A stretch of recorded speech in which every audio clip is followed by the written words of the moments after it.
Vamos abrir as nossas Bíblias no Salmo 126. Salmo 126.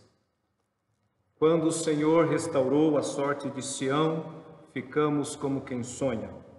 Então a nossa boca se encheu de riso e a nossa língua de júbilo.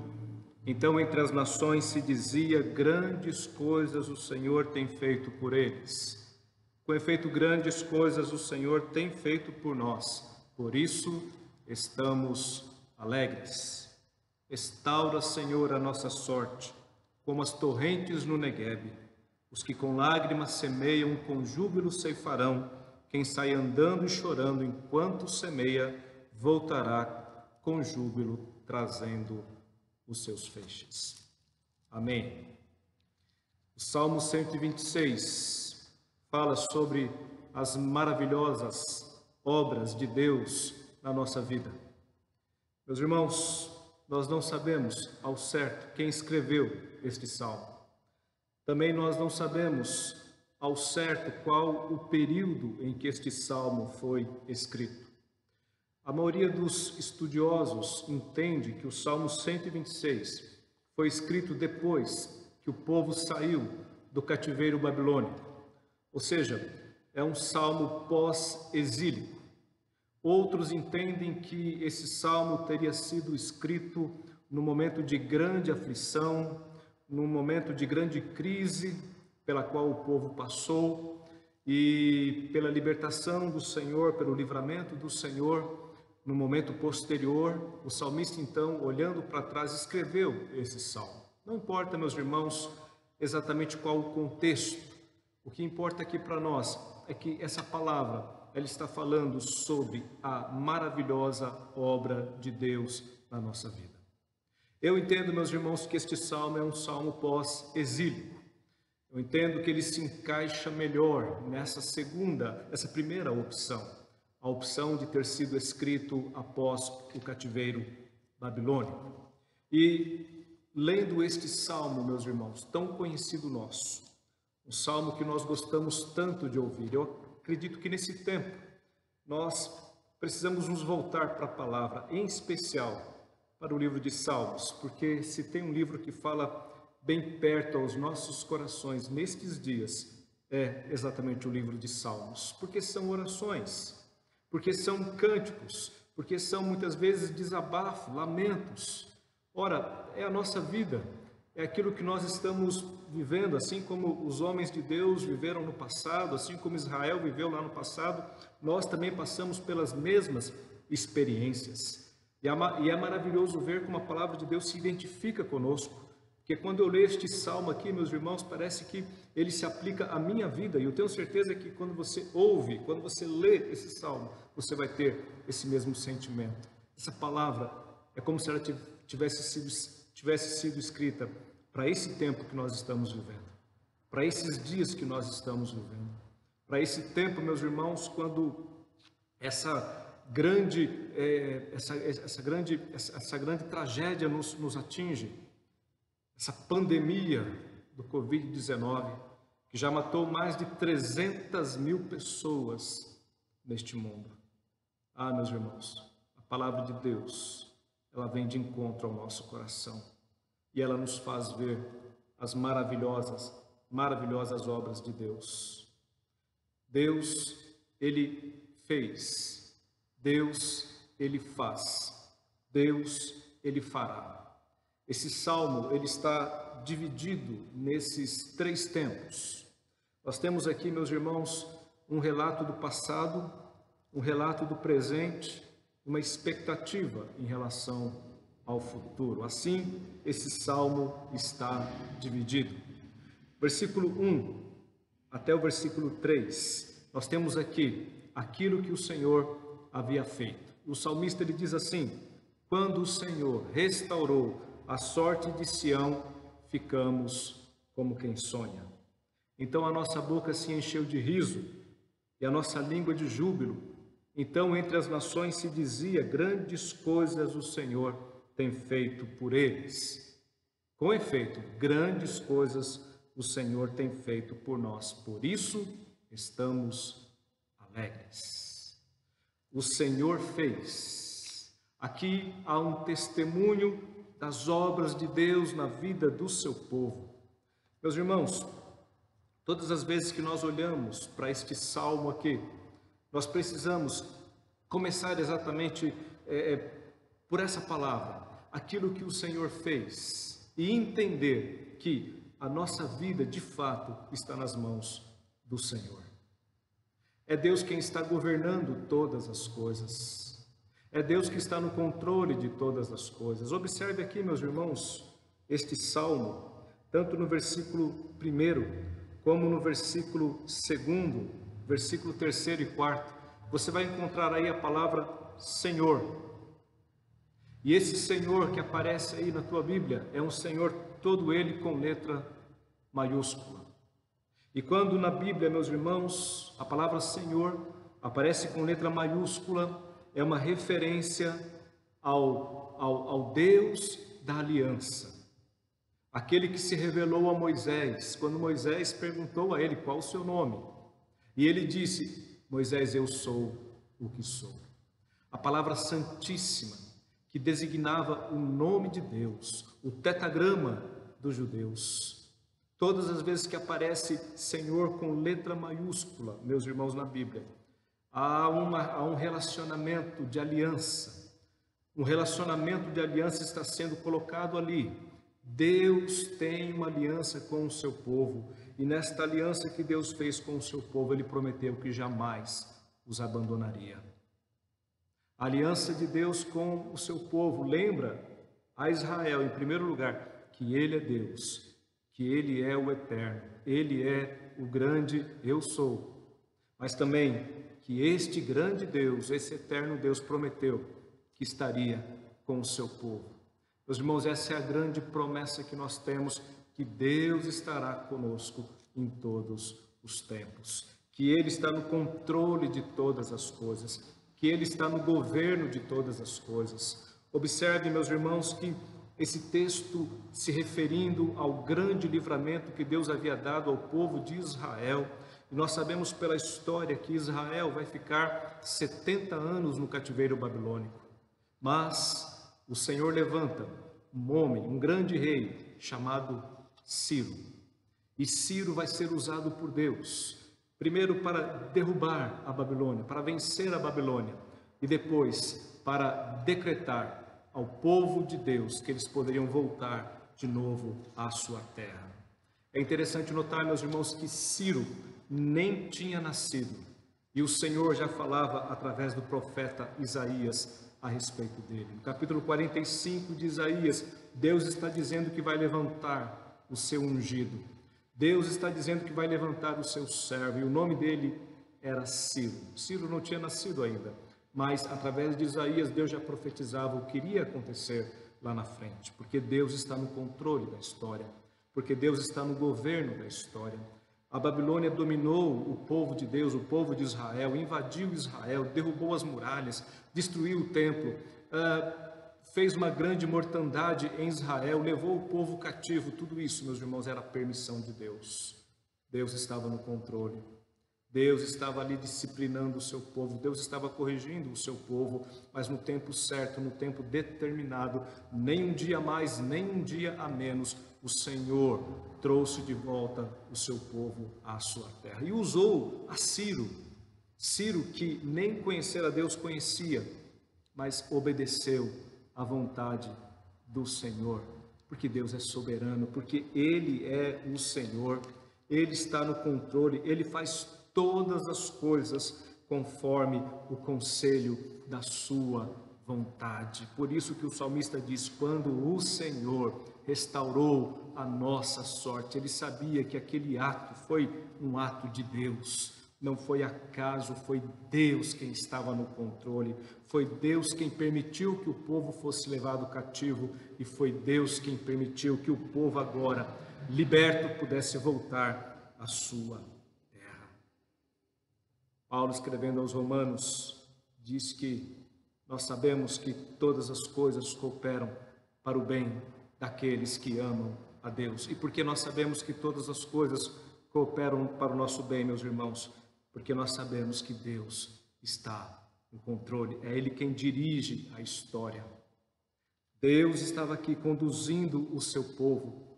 E agora, meus irmãos, neste momento, quando o povo tem a oportunidade de sair do cativeiro e voltar à sua terra, imagine, após 70 anos, longe, distante, sem uma pátria, sem um nome, sem uma identidade, aquele povo estava ali, meus irmãos, na mão dos seus inimigos, mas agora eles vão poder voltar de novo para a sua terra. Ah, que coisa maravilhosa, meus irmãos. O texto diz assim: quando o Senhor restaurou a sorte de Sião, ficamos como quem sonha. Não parecia que aquilo era verdade, aquilo parecia um grande sonho. Ah, você já sonhou alguma vez na sua vida? Um dia, os sonhos de Israel haviam sido roubados. Quando o povo estava lá no cativeiro, o Salmo 137 nos diz que aquelas pessoas, aqueles que oprimiam o povo de Deus, pedia para eles: olha, cantem canções para nós. Israel era conhecido pelas suas músicas, pelas suas canções, pela sua alegria. E lá no exílio, os inimigos pediam para eles: cantem para nós. Mas no Salmo 137 está escrito assim: às margens dos rios de Babilônia nos assentávamos e chorávamos, lembrando-nos de Sião. Meus irmãos, como que aquele povo poderia cantar naquela situação em que eles estavam vivendo? Os sonhos haviam sido roubados deles. Diz assim o texto: nos salgueiros que lá havia, pendurávamos as nossas harpas, pois aqueles que nos levaram cativos nos pediam canções, e os nossos opressores que fôssemos alegres, dizendo: entoai-nos alguns dos cânticos de Sião. Como, porém, haveríamos de entoar o canto do Senhor em terra estranha? Sabe, meus irmãos, a pior coisa que tem é quando a gente se acostuma com algumas situações. A pior coisa que poderia acontecer com Israel era Israel começar a gostar do cativeiro. Era Israel começar a gostar do exílio. Era Israel esquecer que aquele tempo era um tempo de disciplina, de correção, de transformação. O vaso estava sendo moldado. Se Israel se esquecesse disso, meus irmãos, quão terrível seria para ele. O Senhor tinha um propósito em tudo aquilo. Se acomodar com a situação, se esquecer das promessas de Deus, se esquecer de quem era Deus na vida daquele povo, se acomodar, de repente começar a se apaixonar, né, pelo inimigo. Israel poderia ser acometido por essa síndrome e daqui a pouco estaria ali já cantando para o inimigo, ao invés de cantar para o Senhor. Mas eles não fizeram isso. O texto diz aqui, meus irmãos, que eles falaram: não temos como fazer isso. E no Salmo 137, versículo 6, se eu de ti me esquecer, ó Jerusalém, que se resseque a minha mão direita, apegue-se a minha língua ao paladar, se não me lembrar de ti, se não preferir eu, Jerusalém, a minha maior alegria. Seus sonhos haviam sido roubados, mas havia, meus irmãos, ainda uma chama no coração daquele povo. Havia uma esperança no coração daquele povo. E o Senhor, meus irmãos, foi bondoso para com Israel, misericordioso para com Israel. E o Senhor permitiu então que Ciro dominasse, Ciro vencesse e Ciro fosse aquele que decretasse o retorno do povo à sua terra. E ali o povo poderia então reconstruir o templo, o povo poderia reconstruir as muralhas. E este momento, meus irmãos, na história é um momento de alegria. Agora sim, quando este povo está voltando, quando este povo está na sua terra, imagine a alegria, imagina o júbilo, é o que o salmista está descrevendo. Então a nossa boca se encheu de riso, a nossa língua de júbilo, até entre as nações se dizia: grandes coisas o Senhor tem feito por eles. Há alguns que dizem, meus irmãos, que esse decreto de Ciro não foi para todas as nações, foi em especial para Israel. Foi o agir de Deus maravilhoso, foi a obra maravilhosa de Deus na vida do seu povo. E o povo podia olhar para trás e podia ver a mão do Senhor, aquilo que Deus havia feito, a grande alegria que Deus havia dado ao seu povo no passado. Ah, meus irmãos, o nosso Deus é aquele que fez. Nós temos um testemunho, nós temos um legado de fé. Nós podemos olhar para trás e ver a poderosa mão do Senhor agindo em nosso favor, agindo em nossa vida. Mas também, meus irmãos, nós podemos olhar para o presente e saber que este Deus que agiu no passado é o mesmo Deus que age hoje. O versículo 4 é uma oração. Diz assim: restaura, Senhor, a nossa sorte, como as torrentes no Negueb. Restaura, Senhor, a nossa sorte, como as torrentes no Negueb. Meus irmãos, não bastava olhar para trás e ver a poderosa mão de Deus, porque agora o presente já não se configurava novamente um presente de alegria, um presente de felicidade. E a nossa vida, meus irmãos, é assim. A nossa caminhada é assim. Nós caminhamos entre vitórias e derrotas, entre ganhos e perdas, entre festas e entre lutos. Essa é a nossa vida. No momento nós estamos lá em cima, em outro momento nós estamos lá embaixo.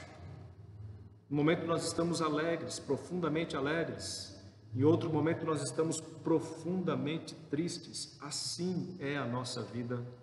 Mas nós não podemos deixar que as lutas, que as dificuldades, que as dores, que o sofrimento, que as perdas roubem a nossa alegria, roubem os nossos sonhos.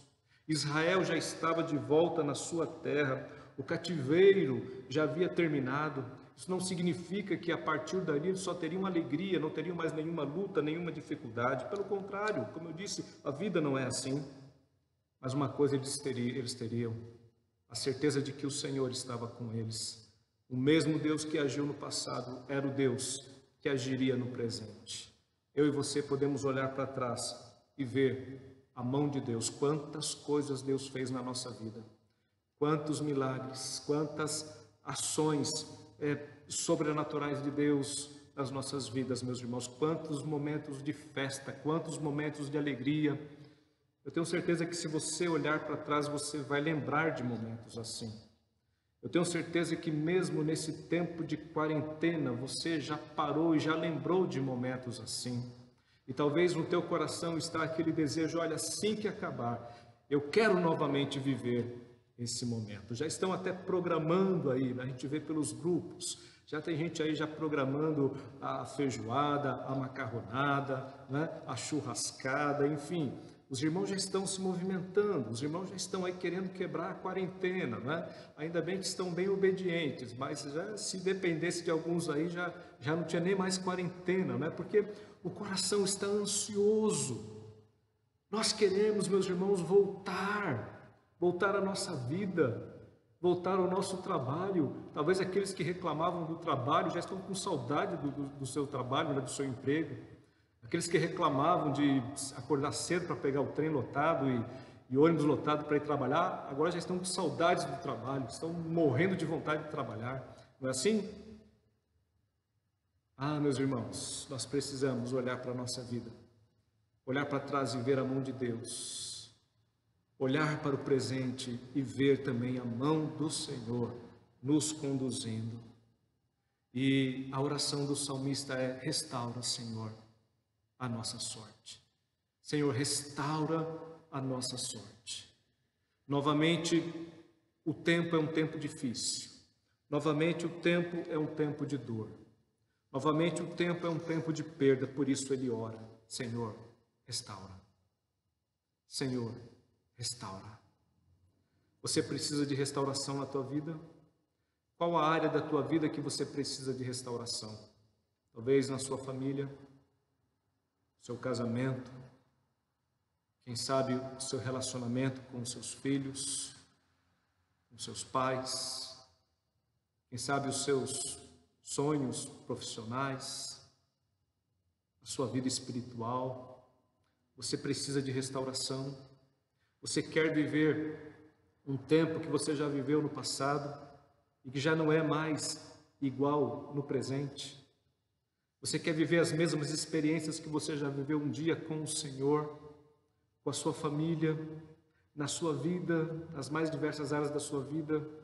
O que você precisa, meu irmão, de restauração? Qual a restauração que você necessita? O salmista Davi aponta para a restauração que todos nós mais precisamos. E a partir dela, todas as outras virão com toda certeza. Quando ele ora ao Senhor, lá no Salmo 51, versículo 12, diz assim: Senhor, restitui-me a alegria da tua salvação. O salmista, ele pede: Senhor, eu quero que o Senhor me restaure a alegria da salvação. E olha, meus irmãos, que Davi era alguém que tinha tudo. Era rei, poderoso, tinha dinheiro, tinha poder, tinha fama, tinha sucesso. Coisas pelas quais muitos estão correndo aí, muitos estão atrás destas coisas. O rei Davi tinha todas elas, mas ele sabia que a alegria dele não estava em nenhuma delas. Ele entendeu que a alegria dele estava no Senhor. E o que ele pede ao Senhor é: Senhor, restitui-me a alegria da tua salvação. Porque se não for o Senhor na minha vida, eu não serei verdadeiramente feliz. O vazio que há no nosso coração não pode ser preenchido por nada. Não tem carro, meus irmãos, não tem dinheiro neste mundo, não tem fama, não tem sucesso que preencha esse vazio que há no nosso coração, que somente Deus pode preencher. Por isso, essa restauração é a restauração que todos nós precisamos constantemente. A alegria do Senhor nas nossas vidas, porque quando nós temos essa alegria, tudo mais, meus irmãos, nós suportamos, toda luta, toda dificuldade, toda a adversidade. Você olha para a vida de muitas pessoas, estão tristes aí, abatidas, cabisbaixas, pergunta: por que você está triste, meu irmão? Ou você mesmo, pergunte para você: por que você está triste? Muitos estão tristes por quê? Porque perderam o emprego, porque perderam um pouco da sua renda, porque vão ter dias difíceis pela frente, porque não vão poder comprar aquele carro, porque não vão poder comprar aquela casa, porque não vão poder fazer aquela viagem esse ano. Meus irmãos, enquanto o Senhor não for a nossa maior alegria, enquanto o Senhor não for realmente o primeiro lugar da nossa vida, enquanto nós não entendermos que nós precisamos do Senhor e que tudo mais não tem valor nenhum diante da maravilhosa alegria que nós podemos sentir quando temos Deus na nossa vida, e saber que tudo mais Ele pode dar para nós, mas nada vai substituir o Senhor na nossa vida. Nada, absolutamente nada vai substituir essa alegria na minha vida, na tua vida, e nada vai roubar essa alegria na minha vida. Restaura, Senhor. Restaura a minha alegria. Talvez você esteja precisando também dessa restauração. E talvez esse tempo, meus irmãos, é um tempo quando o Senhor está nos preparando para grandes coisas que virão. O reverendo Hernandes, em uma de suas pregações, ele vai dizer assim que os grandes avivamentos da história sempre ocorreram em momentos de grande crise. Momentos como esse em que nós estamos vivendo de grande crise é tempo, meus irmãos, é cenário, é um terreno fértil para o avivamento. E o que nós mais precisamos hoje é de avivamento. E ele escreve assim: os grandes avivamentos aconteceram em tempos de crise, quando o homem esgota os seus recursos, reconhece a sua falência e clama pelo socorro divino. Deus restaura a sua sorte. Quando a terra está seca, é que Deus derrama sobre ela as suas torrentes. Quando os pecadores se humilham e choram pelos seus pecados, é que Deus envia do céu a cura. Quando todas as esperanças terrenas sofrem um colapso, é aí que Deus se manifesta poderosamente, trazendo restauração para o seu povo. Mesmo quando um povo de Deus perde a sua vitalidade espiritual e se torna como um vale de ossos secos, sem alegria, sem entusiasmo. Com a prática do cristianismo autêntico, Deus sopra sobre ele o seu sopro e levanta como um poderoso exército. Nenhuma crise pode superar a capacidade divina de intervir na vida do seu povo.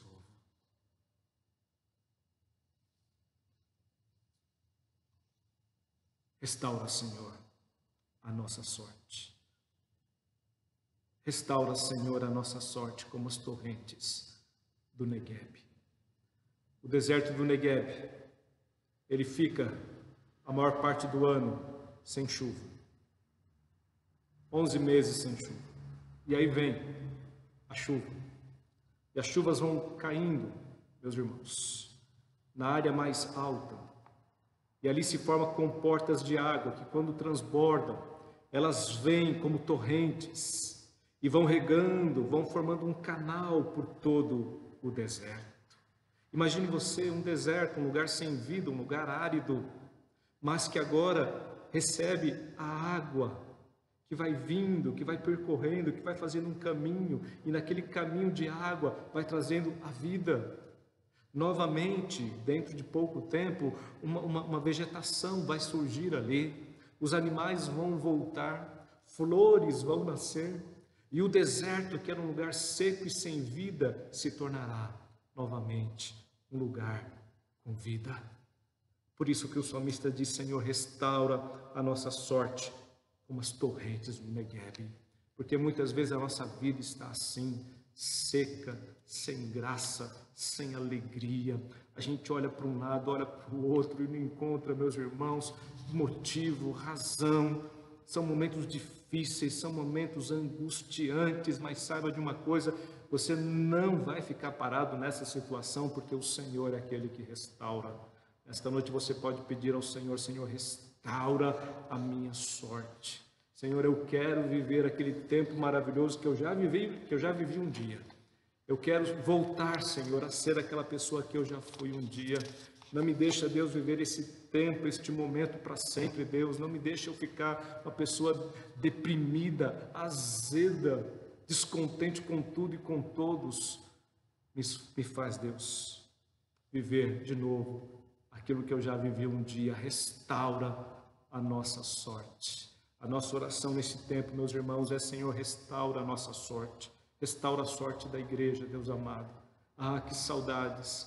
Ah, que saudades do tempo de celebração, que saudade dos tempos de louvor, que saudade das festas, que saudade dos ajuntamentos, que saudades da casa do Senhor, que saudade das reuniões de oração, que saudades dos estudos bíblicos, que saudade das reuniões da SAF, que saudade dos ensaios do coral, que saudade. Restaura, Senhor. Restaura, Senhor. Restaura, Senhor. Restaura, Senhor, a nossa sorte, como as torrentes no Negueb. O Senhor fez, um testemunho nós temos para dar. O Senhor faz. Nós oramos: Senhor, restaura hoje a minha sorte. O Senhor fará. Futuro, nós temos uma promessa. Assim termina o Salmo no versículo 5 e versículo 6. Os que com lágrimas semeiam, com júbilo ceifarão. Quem sai andando e chorando enquanto semeia, voltará com júbilo, trazendo os seus feixes. Os que com lágrimas semeiam, com júbilo ceifarão. Quem sai andando e chorando enquanto semeia, voltará com júbilo, trazendo os seus feixes. Meus irmãos, nós temos que olhar para frente. E lá na frente, nós temos uma promessa do Senhor para as nossas vidas. O salmista pôde olhar para trás e ver a mão de Deus. Pôde olhar para o presente, saber que Deus estava com ele e clamar pela restauração do Senhor. Mas ele podia olhar para frente também e saber: Deus fará. Deus há de fazer. Os que com lágrimas semeiam, com júbilo ceifarão. Ora, meus irmãos, vamos trabalhar. Não vai ser fácil. Nunca foi fácil. e não será fácil. Muitas vezes nós estamos acostumados com facilidades. E a vida moderna, em especial, tem nos levado para essa coisa de facilidade. Mas a gente sabe que nada é fácil, não. Tudo é conquistado com muito trabalho. E essa palavra aqui está dizendo, os que com lágrimas semeiam, vai ter que trabalhar, vai ter que semear. E semear com lágrima é trabalho, e é trabalho difícil. Esse texto não está dizendo que nós não teremos dificuldades daqui para frente. Diz que nós vamos continuar tendo dificuldades e lutas, mas nós estamos debaixo da promessa do Senhor. E é interessante aqui, meus irmãos, se vocês observarem o versículo 5 e o versículo 6, há 3 movimentos aqui. Primeiro, ele diz assim, no versículo 6, quem sai? Primeiro, tem que sair. Sai como? Andando e chorando. Segundo movimento, andando e chorando. Terceiro movimento, enquanto semeia. Então, você sai andando e chorando. Enquanto você anda e chora, você semeia. Como resposta a esses 3 movimentos, você vai ter os 3 movimentos seguintes. Voltará, primeiro movimento. Com júbilo, segundo movimento. Trazendo seus feixes, terceiro movimento. Olha que coisa maravilhosa. Quem sai, volta. Quem sai andando e chorando, volta com júbilo. Quem sai semeando, volta trazendo os seus feixes. Essa é a promessa do Senhor nas nossas vidas. Ah, meu querido, saiba de uma coisa, essa palavra é verdadeira. Semeie. Não pare não de semear. Você vai semear chorando, não é? Mas saiba de uma coisa, Deus vai abençoar essa semente. Essa semente vai dar frutos. Ah, pastor, mas eu não estou vendo o fruto da minha semente. Calma, tem um tempo certo. Você talvez esteja indo ainda, não é? Quando você estiver voltando é que você vai trazer o feixe. Acontece isso muito na vida de algumas pessoas. Elas estão indo, semeando, e estão vendo o irmão voltando já com fruto. Aí ela pensa, mas, poxa vida, o irmão já está com fruto e eu ainda estou semeando. Calma, o irmão, ele já foi já. Ele já está voltando. Tudo tem um tempo certo. Não se preocupa com o fruto do irmão, não.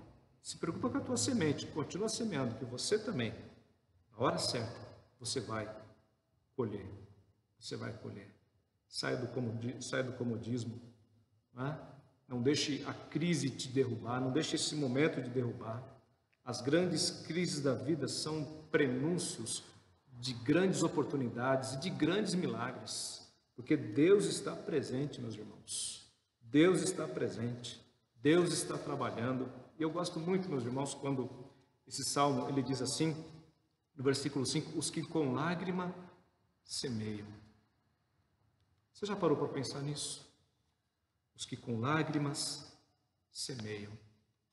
Eu quero terminar a palavra desta noite, lendo com você o Salmo 56, o versículo 8. O salmista ele diz assim, no Salmo 56, versículo 8. Contaste os meus passos, quando sofri perseguições. Recolheste as minhas lágrimas no teu odre. Não estão elas inscritas no teu livro? Meu querido, deixa eu falar uma coisa com você. O salmista está dizendo que ele passou por dificuldades, por perseguições, e ele chorou, e ele derramou muitas lágrimas. Mas ele diz assim, o Senhor recolheu as minhas lágrimas. Você já chorou? Você tem chorado? Essas suas lágrimas não se perderam. Olha que coisa maravilhosa. Recolheste as minhas lágrimas. Elas estão inscritas no teu livro. Sabe por que os que com lágrimas semeiam, com júbilo ceifarão? Porque Deus é aquele que recolhe as tuas lágrimas.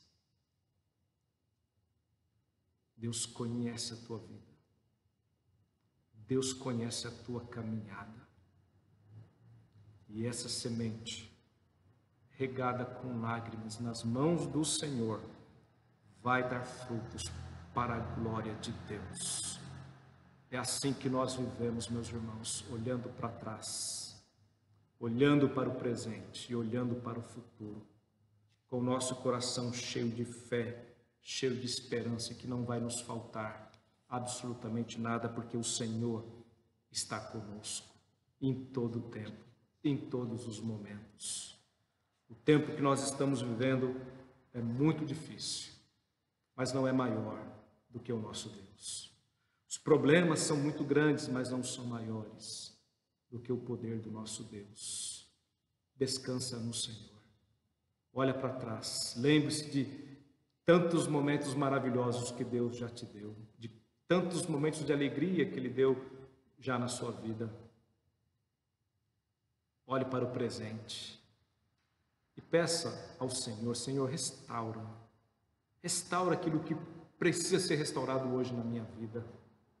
Olhe para o futuro, crendo nas bênçãos do Senhor e declarando as bênçãos do Senhor na tua vida. Eu fico imaginando, meus irmãos, o povo ali no cativeiro não ia cantar para os seus inimigos, porque eles só cantariam para o Senhor. Talvez muitos tivessem preparado já as canções ali no cativeiro, para o dia em que fossem libertos, eles pudessem então cantar ao Senhor. Os louvores mais bonitos, os louvores que mais tocam o nosso coração, as músicas que mais entram na nossa vida, na nossa alma, são louvores feitos por pessoas em momentos assim. Não é verdade? Não é no momento de felicidade, de alegria, né, de paz. Não. A grande maioria dos louvores que mais impactam a nossa vida são os louvores que foram feitos no deserto. No deserto. Que mostram a esperança, a fé, a expectativa que o povo de Deus tem no seu coração.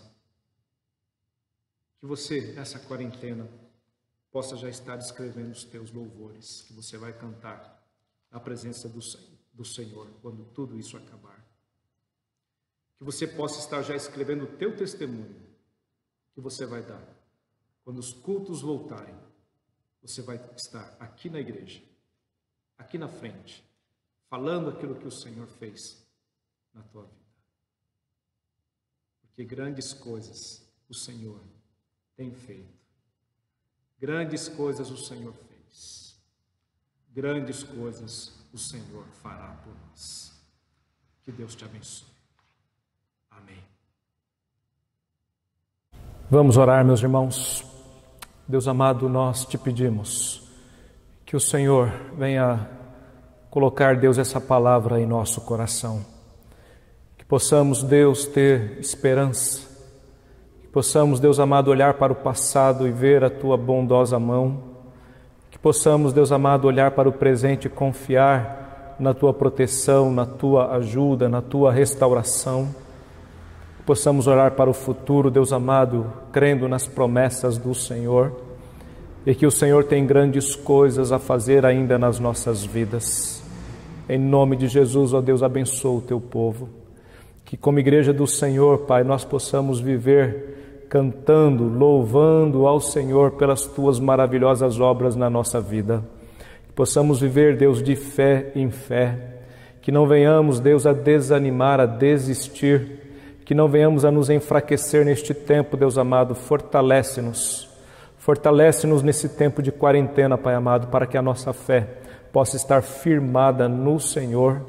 Que esse seja um tempo, Pai, de preparação, de crescimento, de desenvolvimento pessoal. Possamos aproveitar as oportunidades que o Senhor tem nos dado, Pai amado, de falar do Senhor através, Pai, das redes sociais. E faz a tua vontade, Deus, nestes dias. Nós podemos não compreender, Pai, plenamente a Tua vontade, mas nós sabemos, Pai, que ela é boa, perfeita e agradável. O Senhor tem o melhor para as nossas vidas. Louvado seja o Teu nome. Fica com o Teu povo, Deus. Abençoa a Tua igreja. Dá-nos uma semana, Deus, de bênçãos, de vitórias, de livramentos. É o que nós te pedimos em nome de Jesus. Amém.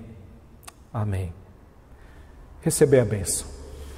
Que a graça do nosso Senhor e Salvador Jesus Cristo, que o amor eterno de Deus, o nosso Pai, que as consolações do Santo Espírito de Deus repousem sobre vós e sobre vós permaneçam hoje e para todo sempre.